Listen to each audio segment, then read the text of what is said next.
ರೈತ ಬಾಂಧವರಿಗೆ ಪ್ರಗತಿ ಚಾನಲ್ಗೆ ಎಲ್ಲರಿಗೂ ಆತ್ಮೀಯವಾದಂತಹ ಸ್ವಾಗತ.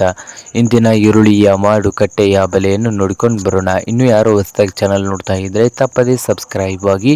ಇಂದು ಈರುಳ್ಳಿಯ ಮಾರುಕಟ್ಟೆಯ ಬೆಲೆಯನ್ನು ನೋಡೋದಾದ್ರೆ ವಿಜಯಪುರದಲ್ಲಿ ಒಂದು ಕ್ವಿಂಟಲ್ ಈರುಳ್ಳಿಗೆ 400 ರೂಪಾಯಿದಿಂದ 1700, 400ದಿಂದ 1700 ಲಾಸ್ಟ್ ರೇಟ್ ನಡೀತಾ ಇದೆ ಒಂದು ಕ್ವಿಂಟಲ್ಗೆ ವಿಜಯಪುರ ಮಾರ್ಕೆಟ್ನಲ್ಲಿ ಈರುಳ್ಳಿಯ ಬೆಲೆ. ಹಾಗೆ ಇನ್ನೊಂದು ಮಾರುಕಟ್ಟೆ ಆದಂಥ ಚಿಕ್ಕಬಳ್ಳಾಪುರದಲ್ಲಿ ನೋಡೋದಾದರೆ 800ದಿಂದ 2000, 800ದಿಂದ 2000 ಚಿಕ್ಕಬಳ್ಳಾಪುರ ಮಾರುಕಟ್ಟೆಯಲ್ಲಿ ಒಂದು ಕ್ವಿಂಟಲ್ ಈರುಳ್ಳಿಯ ಬೆಲೆಯನ್ನು ಹೊಂದಿದೆ.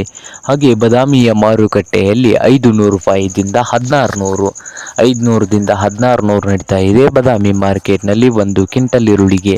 ಹಾಗೆ ಬಾಗಲಕೋಟೆಯಲ್ಲಿ 700 ರೂಪಾಯಿದಿಂದ 1700, 700 ರೂಪಾಯಿದಿಂದ 1700 ನಡೀತಾ ಇದೆ ಬಾಗಲಕೋಟೆಯಲ್ಲಿ.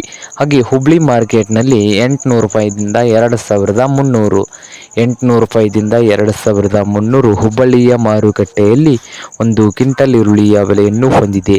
ಹಾಗೆ ಮೈಸೂರದಲ್ಲಿ ನೋಡೋದಾದರೆ 1000ದಿಂದ 2000 ರೂಪಾಯಿ ಲಾಸ್ಟ್ ರೇಟ್ ನಡೀತಾ ಇದೆ. ಸೋಲಾಪುರ್ ಮಾರ್ಕೆಟ್ನಲ್ಲಿ ಒಂದು ಕ್ವಿಂಟಲ್ ಈರುಳ್ಳಿ ರೇಟು 1000ದಿಂದ 1600, 1000ದಿಂದ 1600 ನಡೀತಾ ಇದೆ ಸೋಲಾಪುರ್ ಮಾರ್ಕೆಟ್ನಲ್ಲಿ.